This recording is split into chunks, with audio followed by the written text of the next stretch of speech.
before I spoke a word.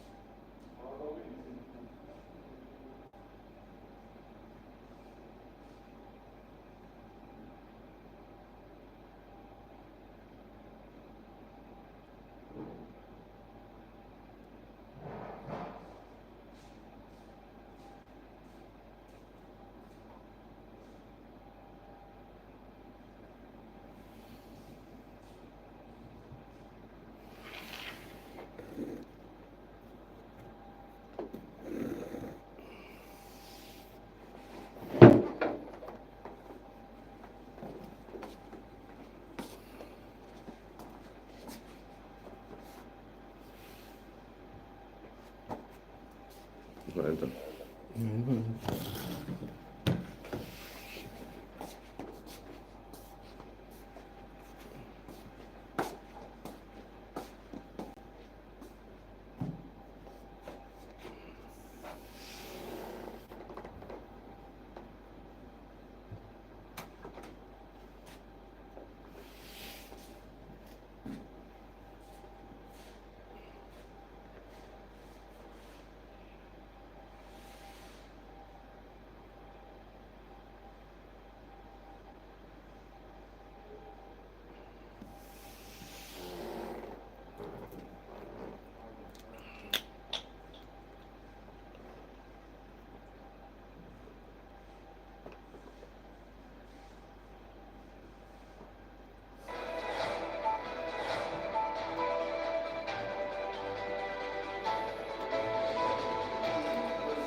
Welcome to Global News on Signature Television. I am Charles Pius. In the headlines, APC suspends Minister of State for Petroleum Henikin Lopobiri. Enugu State government sets to celebrate 2024 New Yam Festival.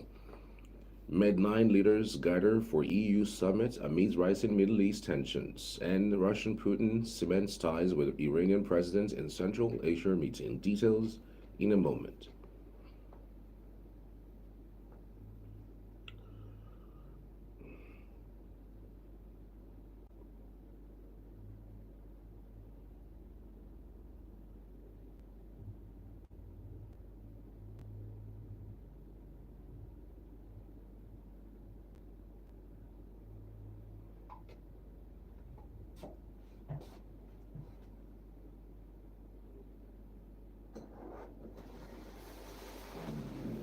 The All Progressives Congress, APC, has suspended the Minister of State for Petroleum Resources, Henikin Lopobiri, along with the 2019 Bayelsa governorship candidate, David Leon, over alleged anti-party activities.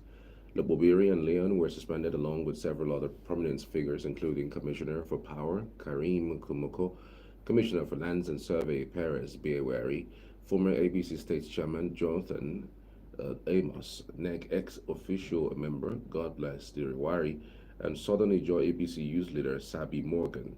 During the announcement in Yenagoa, Miti, and Nyekenemi, the APC chairman for the Keremo local government area accused Lopobiri of leading factions and collaborating with the opposition People's Democratic Party (PDP) following his unsuccessful bid for the APC governorship ticket in 2019. He claimed that Lopobiri and his supporters actively backed Bayelsa Governor Doye Diri and the PDP in the 2023 elections, receiving appointments and contracts as rewards.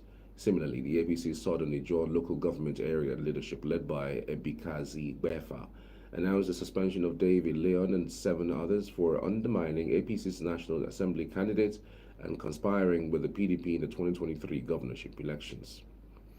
The All Progressives Congress, APC, has criticized Rotimi Amechi, the immediate past Minister of Transportation, for inciting Nigerian youths to protests the current high cost of living in the country. Felix Morka, the party's National Publicity Secretary, in a statement on Friday in Abuja, described Amechi's comments as insensitive and unpatriotic, saying it should be disregarded.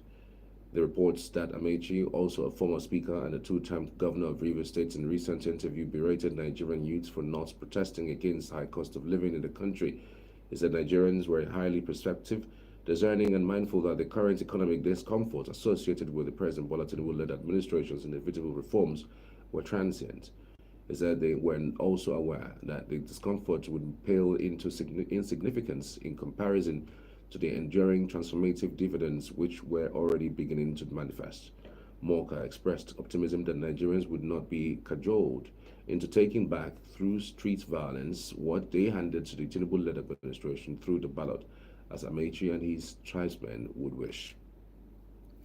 Amidst the ongoing crisis in the People's Democratic Party (PDP) leading to the suspensions and counter-suspensions, the National Secretary of the party on Friday ratified the suspension of its National Publicity Secretary, Debo Oluganaba, and its National Legal Advisor, Kam Aldin Ajibade SAN.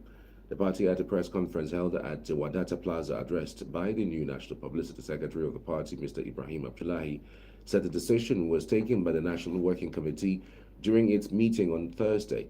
The new Deputy Publicity Secretary of the party, Abdullahi, at the press conference in Abuja, shed more light on the matter.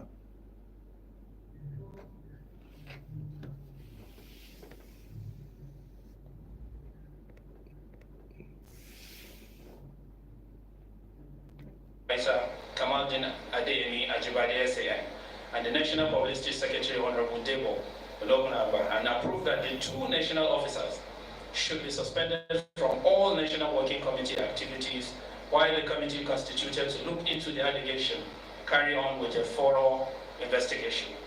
The National Working Committee came to this conclusion by voting, and out of the 12 members present, 8 voted in favor of the suspension, while 4 voted against.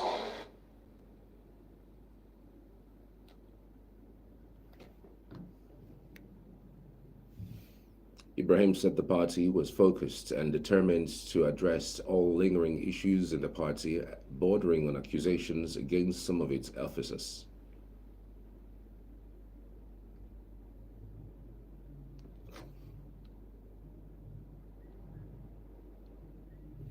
PDP just yet. We are not even believing he will do so. The critical stakeholders, the governors, Forum of the Governors, the BOT, the Forum of the Former Ministers, and that of the NWC, the National Assembly, and all those organs of the government, PDP, are interfacing with the feuding parties. On the one hand, former governor and sitting minister of the FCT, Barrister Ezenwo Nyesom Wike, and on the other hand, the sitting governor of the state, Siminalayi Fubara. Something good will come out of this, rest assured. The court is the last arbiter. It has now spoken and forbade anyone whatsoever acting on behalf of the party or otherwise in taking any decision suspending the acting chairmanship or the capacity of Ambassador Umar Iliadam are going to continue in this capacity. Now the courts have spoken.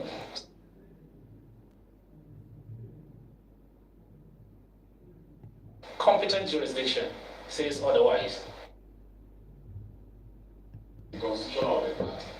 And he has told you something, provision in section 47 sub 6 and section 35 sub 3. And when you look at it, what did it provide there?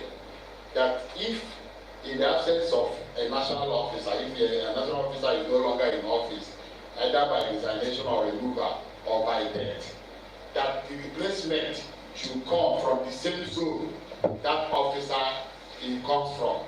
And what is the zone? We can recall or recollect that the last national office, chairman of the party, Dr. Yochayu, comes from the north. But these positions were primarily zoned to a particular zone, but it was now micro-zoned. Like my own office, I was occupying before, the Deputy National Legal Advisor. All the positions that were zoned to the southeast, the governors then met in Enugu, and they now micro-zoned those positions to different states. Like the Deputy National Legal Advisor now fell to Abia State, and that's why I'm able to appear here. I was elected. So the same thing, the Deputy National Chairman North is from the north. That's the current acting chairman, Damagu. So when the national chairman vacated office, so by the provisions of the constitution, he now assumed office as an acting chairman. And you cannot remove him. Like when people go and make statements, he has to act until either you elect a new chairman by a convention. You know the provision of the law. You have to elect a new chairman who now assume office for him to now vacate that office. It has not been done. So people now go and say Damagu must leave office. He has to be removed. Meanwhile, the Federal High Court in Abuja on Friday restrains the National Executive Committee and Board of Trustees, BOT, of the PDP from removing Umar Damagum as its acting national chairman. Justice Peter Lifu ordered that no person other than Damagum should be recognized as PDP national chairman until the party's national convention scheduled for December 2025. Justice Lifu issued the restraining order while delivering judgment in a suit instituted against the leadership by Senator Umar El-Gash Maina. Meanwhile, spokesperson of the Nigerian Opposition Lawmakers Coalition, Honorable Ikenga Imo Ugochinyere, has said that court order didn't stop the National Working Committee of the People's Democratic Party, PDP, before they sacked the acting national chairman, Iliya Damagum. He said there was no federal or state high court order before the long overdue removal of Damagum as PDP chairman. Recall that Justice Peter Lifu of the Federal High Court in Abuja on Friday restrained the National Executive Committee and Board of Trustees of the People's Democratic Party, PDP, from removing Ambassador Umar Damagum as the acting national chairman of the party.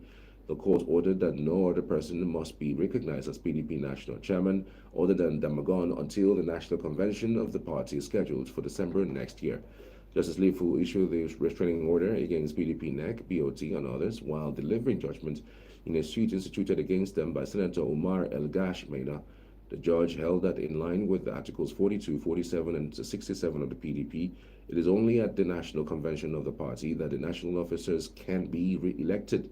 Reacting, Ugochinyere faulted the judgment, saying that court order didn't stop the National Working Committee of the People's Democratic Party, PDP, before they sacked the acting national chairman, Iliya Damagum. Yayari Ahmed Mohammed is in strict compliance with the provision of the party constitution, and the National Working Committee invoking the necessary provision under Article 57 sub 7 and 58 sub 1, which gives the party the powers to look into disciplinary actions against members of the National Executive Committee. That they acted invoking those powers given them under Article 29, where they acted, the NWC acted on behalf of the NEC to invoke the provisions of Article 57 and Article 58. It said that Justice Lifu order in favor of pro-Wike APC-backed PDP faction came after Damagum has been suspended.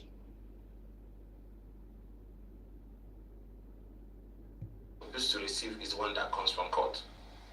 And the heartbeat of justice is not just the judgment the judge is delivering, but the perception by the ordinary man that justice must be seen to have been done in that judgment. That is the capital.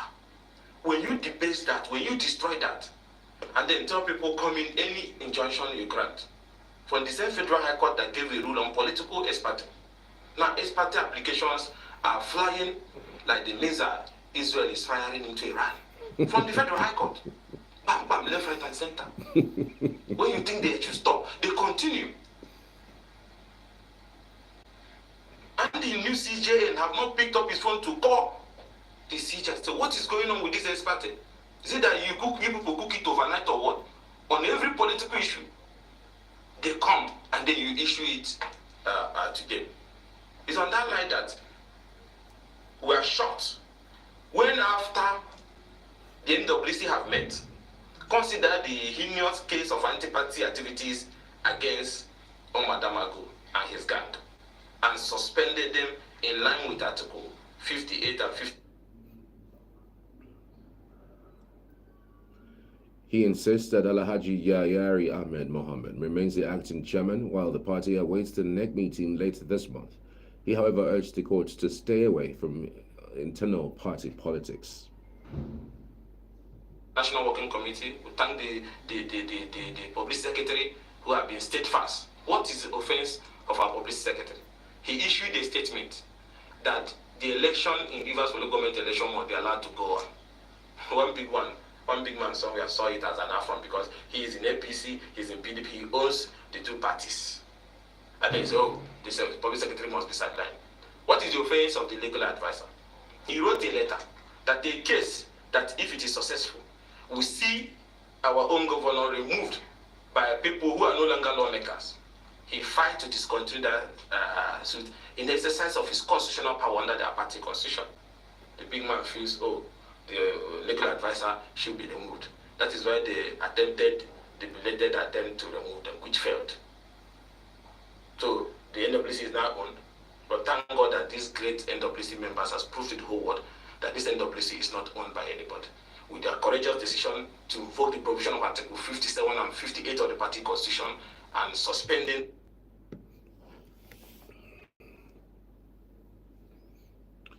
The People's Democratic Party, PDP, has announced plans to officially launch its campaign for the upcoming Ondo State governorship elections with a flag of events scheduled for Tuesday, October 15, 2024. This was disclosed in a statement by the party's National Publicity Secretary, Debo Ologunagba, in Abuja. Ologunagba extended an invitation to all party organs, leaders, members, supporters, and the general public to participate in the event, which marks the beginning of what the party expects to be a victorious campaign leading up to the November 16, 2024 governorship elections in Ondo State. He also urged PDP members to remain united in their efforts to a secure victory, noting that the people of Ondo State are eager for a PDP-led government. Meanwhile, the Enugu State Ministry of Culture and Tourism has announced plans to host the 2024 New Yam Festival, a prestigious cultural event showcasing the state's rich heritage. The festival is scheduled to take place on October 12, 2024 at Michael Okpara Square Independence Layout, Enugu at 11 a.m. The Commissioner of Culture and Tourism, Ugochi Madueke, in a statement, said the festival aims to promote Enugu State's cultural diversity, extravaganza, award-winning ceremony, cultural exhibitions, community engagements, and agricultural excellence. The New Yam Festival marks the end of the harvest season and the beginning of the next work cycle, promoting unity, gratitude, and cultural awareness. Still from Enugu State, girls from secondary schools from across the state converged on Okpara Square to mark the Girl Child's Day. The event was put together by Nkechi Mba, wife of the state's governor, Peter Mba, through her pet project, the Costas Care Foundation. Correspondent Ugunne Owalu reports. By the United Nations in 2011 to focus attention on the unique challenges, opportunities, and triumphs of girls worldwide with a vision of empowering them to reach their full potentials. The managing director of Coastal Care Foundation, Ego Odigwe, said the wife of the governor is using the medium to address challenges confronting the girl child, especially in the pursuit of their educational career. Both are in position of authority, the relevant offices, the relevant ministries, MDAs, to see how to achieve their vision, to bring it to reality, in conformity, of course, with the order of the state government that tomorrow is here. We can't be talking about tomorrow without talking about the total role of your child in making that reality. Teachers and parents from different local government areas shared their opinion on how to train a girl child. Create more awareness for the safety of girl child so that they will be molested or violated. Even in school where there are mixed students, there are cases like that of boy, molesting girls. We should create more awareness against that because they are equally human. Educate them. Always have to have a place in our society where girls' child are educated from childhood, at least from. Because if you go there, some female students spoke on the peculiar circumstances in their families and the society at large. Girls that find it so hard to share their emotions with them. Also, as I say, the problem shared is a problem solved. So you should share your problems with your parents. You know that especially you know that she's also a woman, so she can also know how it feels. Empowering a girl child is like empowering a nation. Like girl child education is like a key to a better tomorrow, a better future. So I think girl child should be educated because they are the people that take care of the family when they grow, and they convey the information that was expressed to them, the good moral education to the children, which the children will also transfer to their own children. The Anambra State Commissioner for Women Affairs, Ifeyinwa Obinabu, who featured on the breakfast show on Signature TV, spoke of the numerous challenges facing the girl child. When the economy is harsh and some parents can no longer do what they're supposed to do for the girl child, most of the time, the girl child will be directly or indirectly pressured into living an adult's life. Some of them going into prostitution, some even drop out of school, some get into trouble that they are no longer alive to tell their stories by themselves. Some are being raped, some are being killed by these boys in the country looking for money, quick money here and there. So there are soft targets for these bad boys. And some are being pressured into early marriage. Some drop out of school. Some are being raped on a daily basis by bad boys, by drug addicts. And when they get these children, most of the time, like these bad people in the society, even robbing, they do a whole lot of things. There are soft targets toward these bad people. Obinabu disclosed that adequate measures have been put in place to take care of any girl child in the state who is a victim of molestation, harassment, or any other.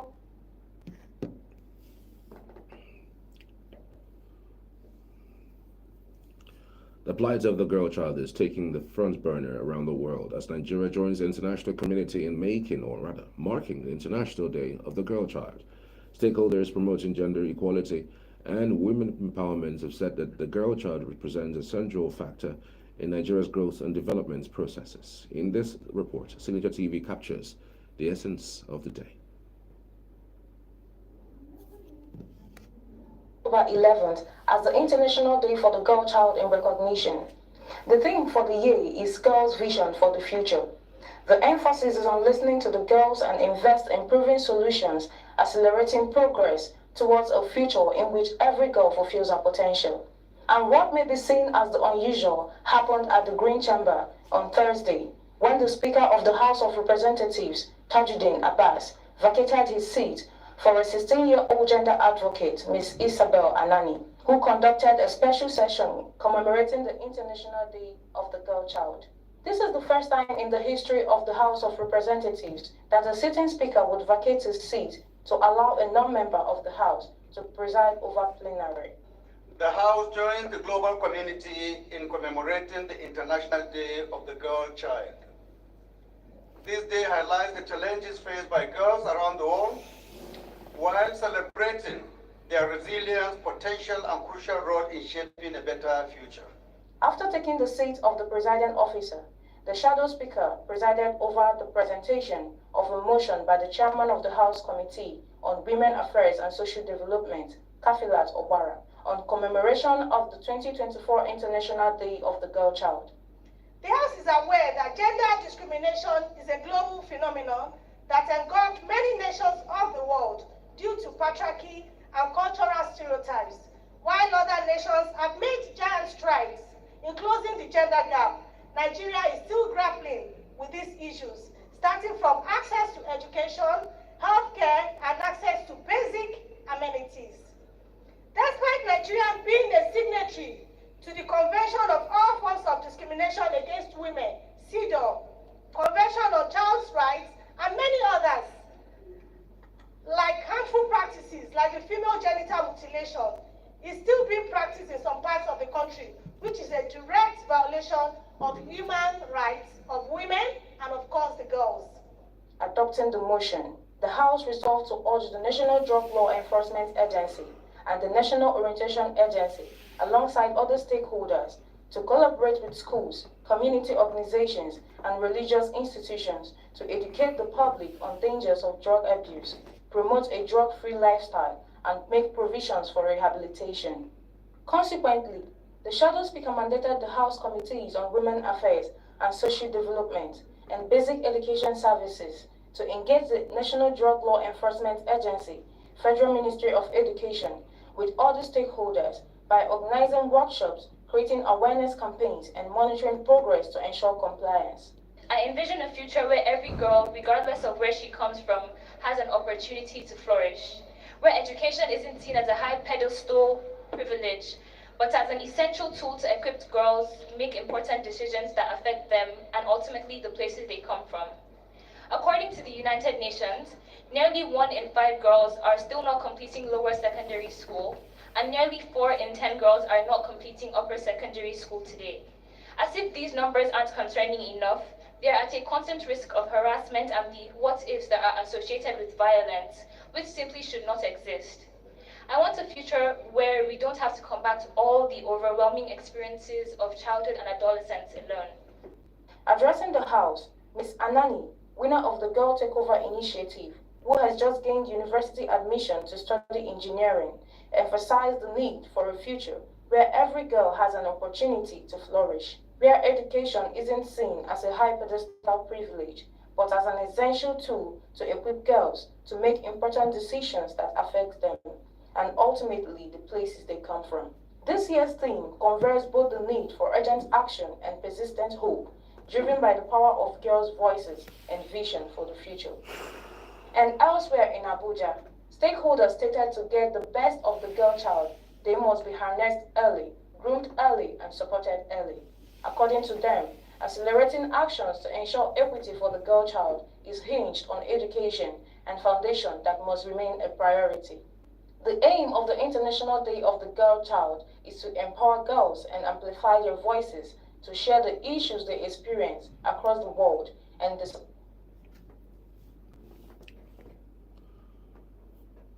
Still to come, immigration releases Shaware's passport after airport drama. Federal government permits marketers to lift fuels directly from Dangote refineries. These and more after the break. To stay with us.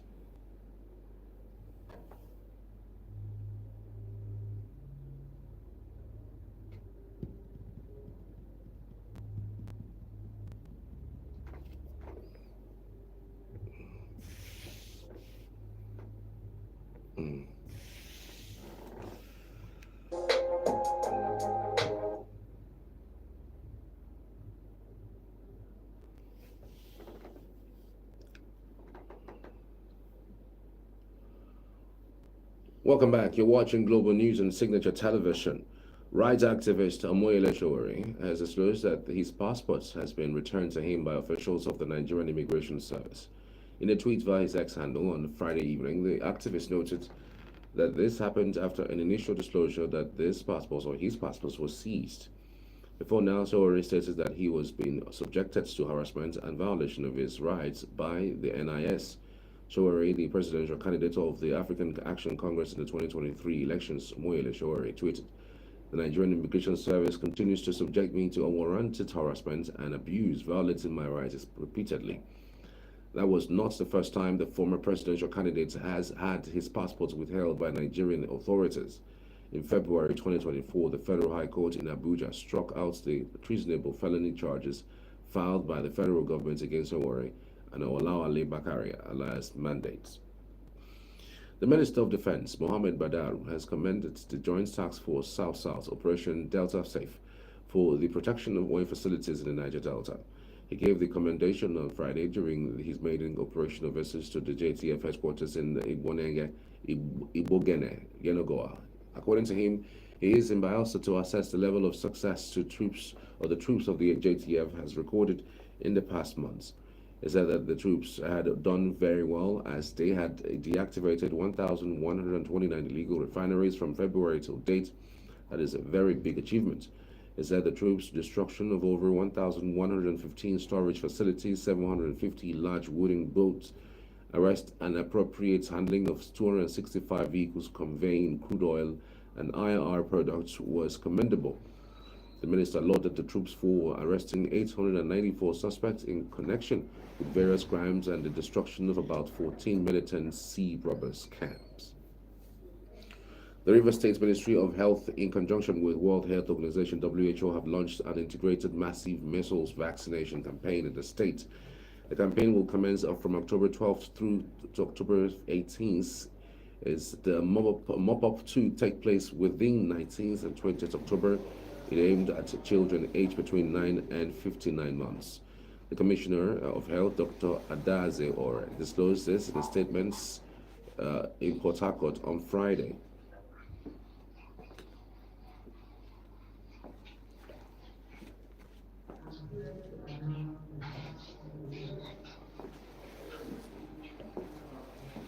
Commissioner for Tourism and Local. Tourism, the New Year Festival, and ask her about it.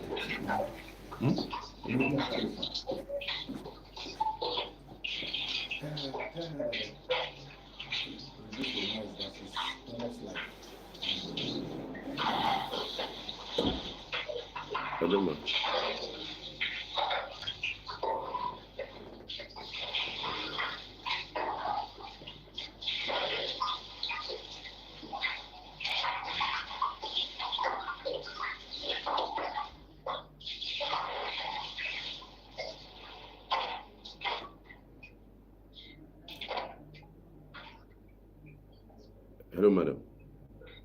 Hello. Okay, just stay on the line. Stay on the line. We're going to get to you shortly. It's okay. The Enugu State Ministry of Culture and Tourism has announced plans to host the 2024 New Yam Festival, a prestigious cultural event showcasing the state's rich heritage. The festival is scheduled to take place on October 12th, that is today, 2024, at Michael Obara Square, Independence Layout, Enugu at 11 a.m.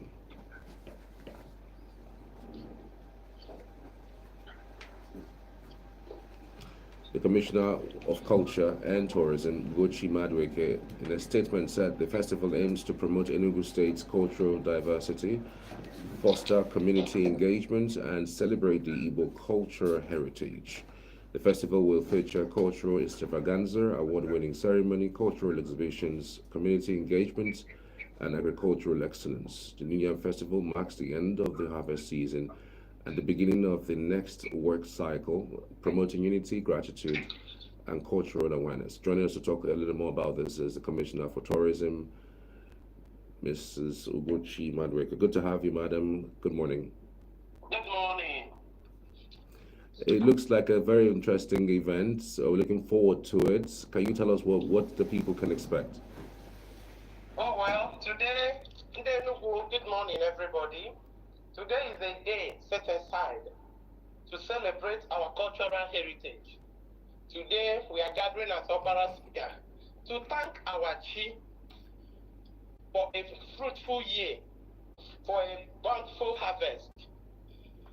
So all the traditional rulers in Enugu State, Ndinze and Ndeozo, we all gather this morning from the day of thanksgiving to our God, to thank our God for a fruitful and bountiful harvest. So the ceremony will be performed by His Excellency Dr. Peter Ndubi Simba, who has done extremely very well in development, in infrastructure, and in promoting tourism and culture in Enugu State. Thank you. How bountiful would you say the harvest has been this year, given the news we've heard around erosion, farmers not being able to go to their farms, to cultivate? Do you think it's still bountiful? And again, yam, is still very expensive in the market. Is it really bountiful? Yes, it is bountiful. In every situation, you thank your God. It is bountiful.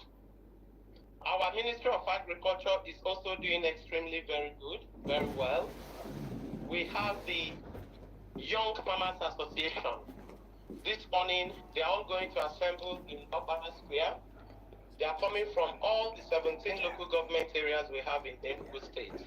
They are coming with their farm produce, not just yam, vegetables and everything. And we have a special award called DG, meaning the husband of yam. DG will be presented to the farmer with the biggest yam. Oh, wow. So it's good, yes, this morning.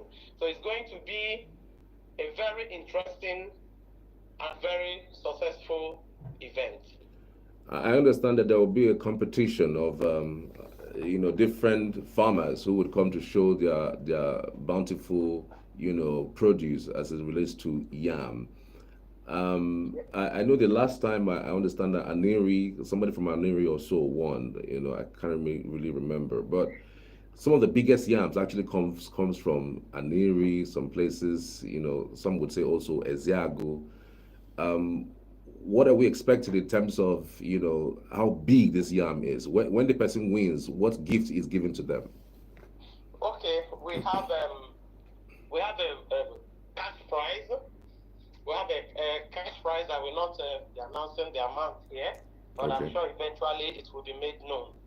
Okay, so we have a cash prize for the biggest yam farmer in Enugu State, and then I'm sure our sponsors will also have some gifts for the person, for the farmer. We expect it to be one of our young farmers. We're actually encouraging the young farmers because, without the youth of today, there won't be tomorrow.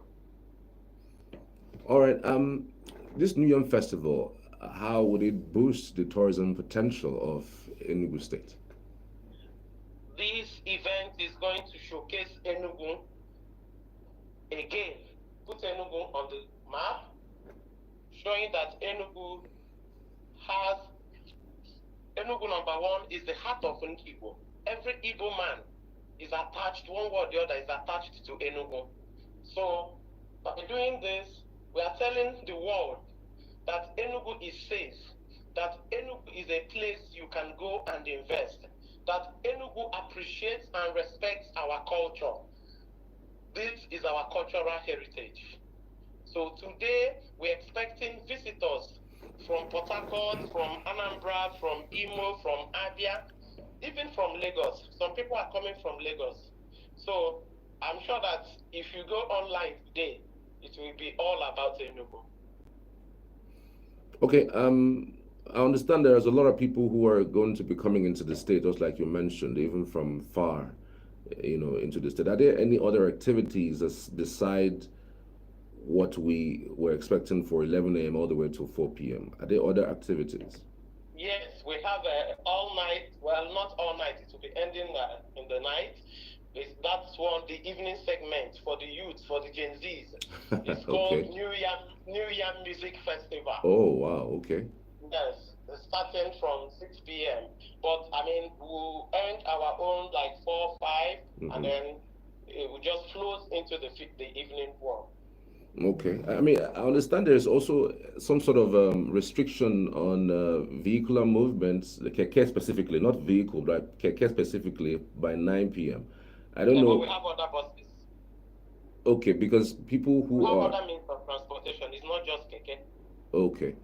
Because I understand that people who are coming from far, who want to attend these events from 6 all the way till night, I mean, they would be probably looking at how to come back home and all that. So I'm just wondering whether that is a little bit rested for just today. No. The case it remains banned from 9 p.m. You know why?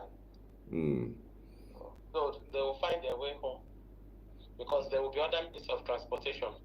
The case is not the only means of transportation in Enugu. Absolutely. So we look forward to a very fantastic event that kicks off by 11 a.m. I want to say a very big thank you for, in fact, organizing something like this. And we hope that at the end of it, Enugu would just be a bright place to be. And of course, we would have to eat so many, yams as Yes, case there may be, will be because yam. We're having roasted yam with uba, with abaka. Okay, that one is for everybody. It's for free. So anybody that comes into Opera Square today, you are sure of your lunch, which will be roasted yam and abaka. Then we'll have our yam kitchen. In Igbo, it is called Isieku Ji. This yam kitchen we are going to have is all about yam. The only food there will be yam. Yam porridge, yam pottage, salad soup with pounded yam, egusi soup with pounded yam. But that one is for sale, it's not free. We'll have fried yam. The yam will be pounded there. That's the attraction. Wow. So you'll be eating it hot and spicy. Wow. I mean, it's something really to look forward to. So can people also come in to buy yams, Will people be there be buying yams? The young farmers are coming with their farm produce. Okay. Yes. Fantastic.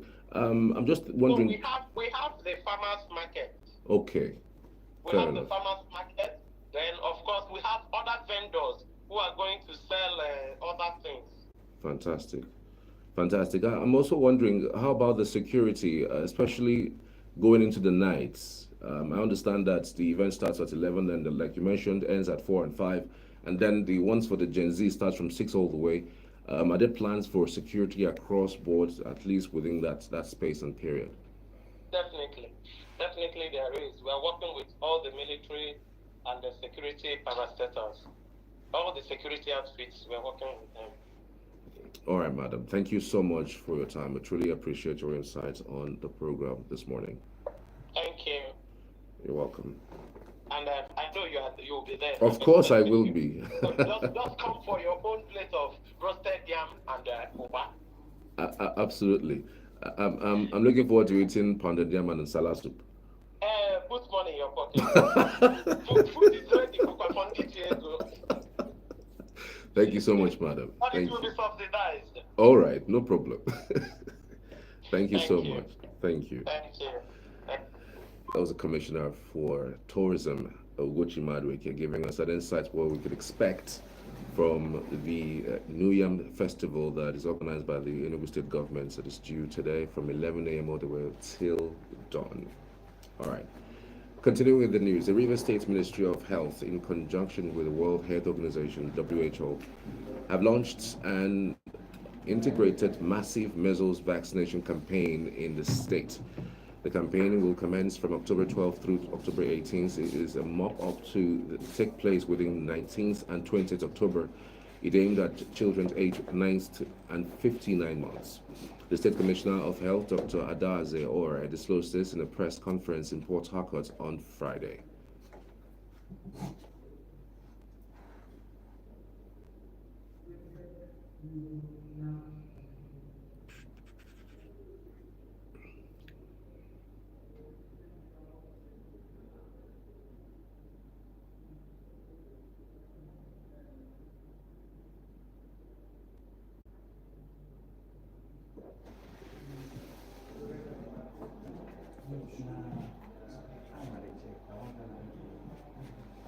Because of time, I want to, after this one, move to foreign. Okay.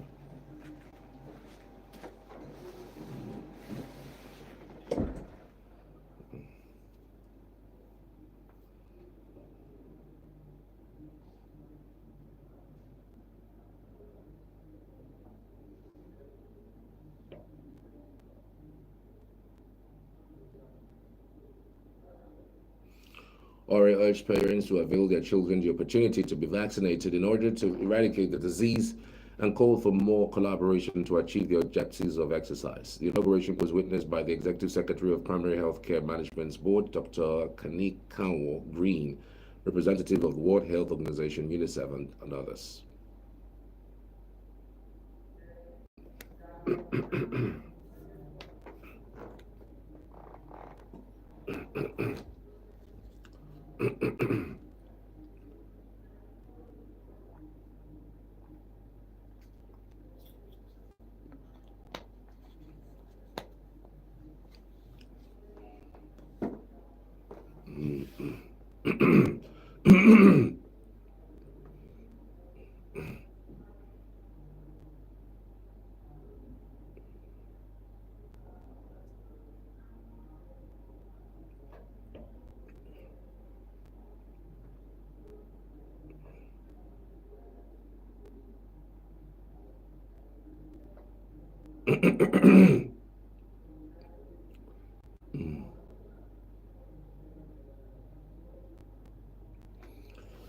Still to come, Germany's calls announces more military aid to Zelensky's visits Berlin.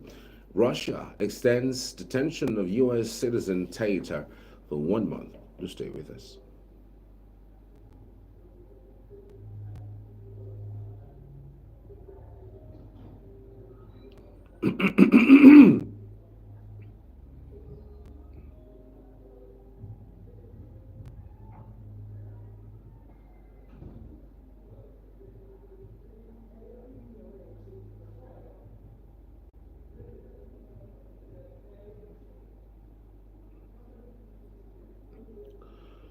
Welcome back. You're watching Global News on Signature Television. Ukraine's President Volodymyr Zelensky was welcomed by Germany President Frank-Walter Steinmeier on Friday ahead of signing the city's Golden Guest Book. The meeting took place shortly after German Chancellor Olaf Scholz announced a 1.4 billion euro, that's $1.53 billion military aid package for Ukraine by the end of 2024 during a joint press conference. Excuse me. Scholz told Zelensky the package was a signal to Russia that the West would not stop supporting Kyiv. Zelensky has been meeting allies in Europe this week to present a victory plan to end the war while also pressing to use long-range weapons that can strike deeper into Russian territory. The details of his plan have not been divulged publicly. U.S. officials has previously described it as a repackaged request for more weapons and the lifting of the restrictions on the use of long-range missiles. Germany is Ukraine's second biggest donor of military aid, but Scholz has balked at equipping Ukraine with long-range Tyras missiles and made no mention of them in his remarks. Presidents of European countries in the Arelos group met in Poland on Friday with the host, Poland's President Andrzej Duda, saying the leaders' discussion revolved around helping Ukraine fend off Russia's invasion and around progress towards European Union membership. Slovakia's Peter Pellegrini and Bulgaria's Rumen Radev said European countries had to scale up investments in their own defense regardless. Pellegrini said of the outcome of the U.S. presidential election on November 5th, Latvian President Edgars Rinkēvičs said Europe should continue supporting Ukraine and also remove any limitations imposed on Ukraine's of weapons provided by its allies.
Earlier on Friday, Ukrainian President Volodymyr Zelensky earlier held talks with NATO chiefs where discussed whether Ukraine could use Western missiles against targets in Russia. Meanwhile, Russia's Vladimir Putin held talks with Iranian President Masoud Pezeshkian on Friday in Turkmenistan, where the two leaders hailed their countries' growing economic ties and similar views on world affairs, and intently viewed with concern by the U.S. At odds with Washington and the European Union over Russia's war in Ukraine is something he casts as part of the wider existential struggle against an arrogant and self-interested West. Putin is keen to deepen ties with what he calls the global East and global South. Putin, the U's country, is hosting a summit of BRICS nations in Kazan on October 22nd to 24th, invited Pezeshkian to come to Russia on an official visit, a proposal the Iranian leader accepted, according to Russia's state RIA news agency.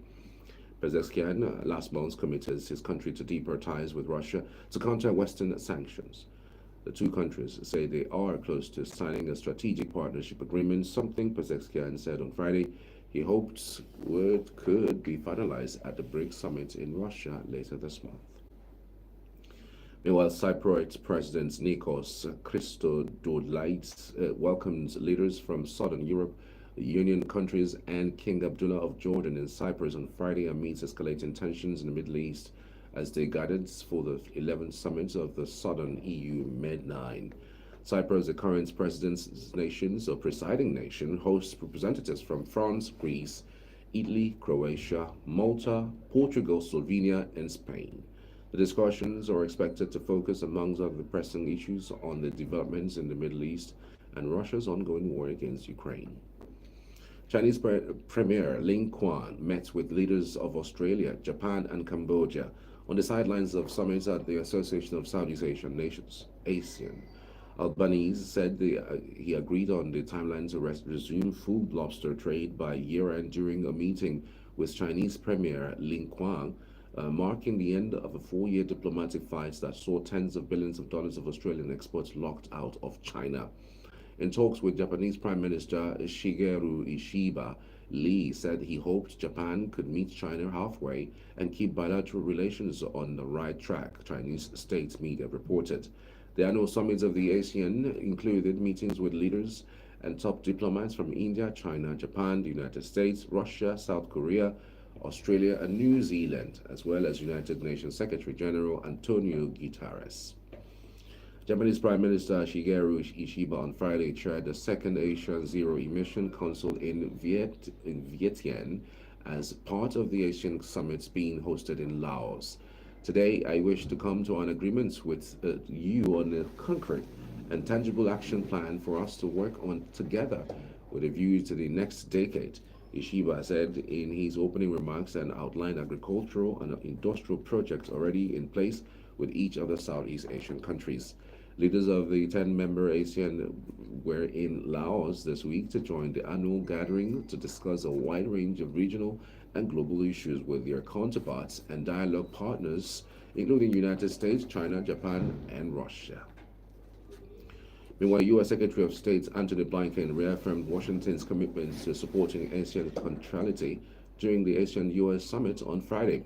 Blinken said the deepening conflict in Myanmar, North Korea, and the Russian-Ukraine war violated core principles of both the United Nations and the ASEAN's Treaty of Amity and Cooperation.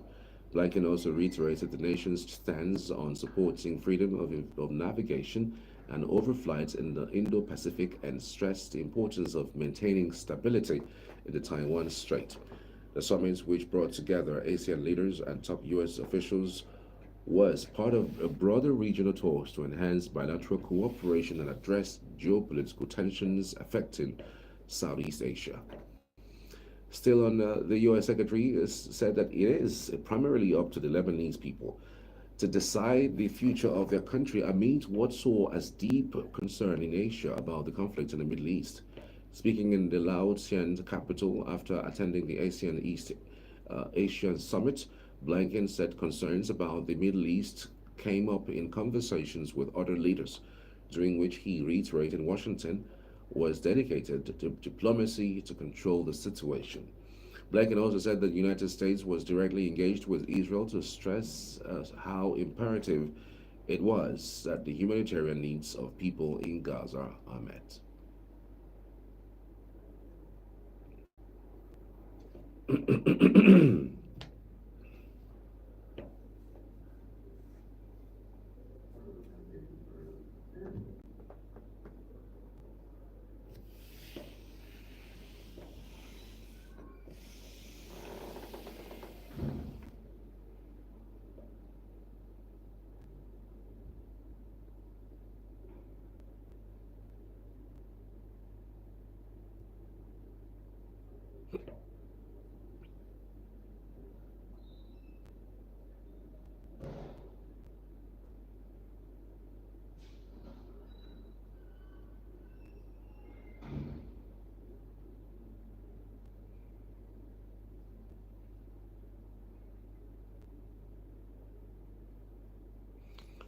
Democratic presidential nominee Kamala Harris touched on immigration reform, healthcare, and hurricane relief during a town hall hosted by Univision in Las Vegas on Thursday.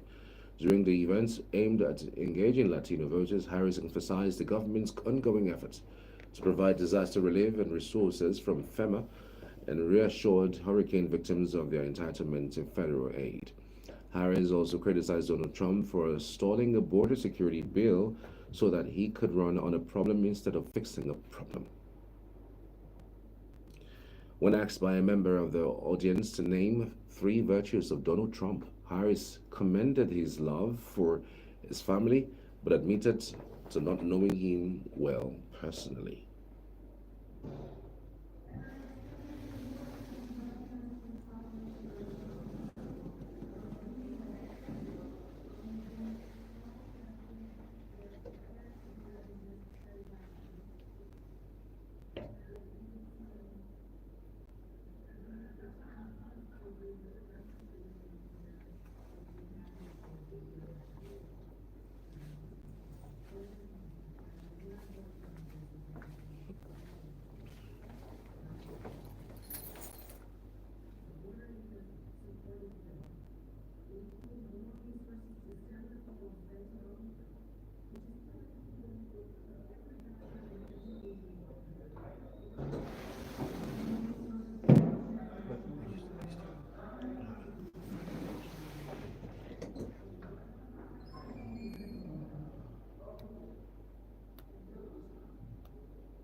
And that's the news this hour. I'm Charles Pice. Thank you so much for watching. Up next is New Day with Chigi and Company.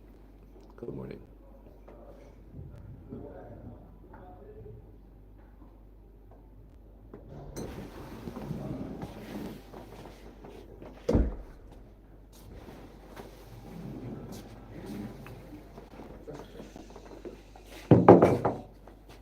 Good morning.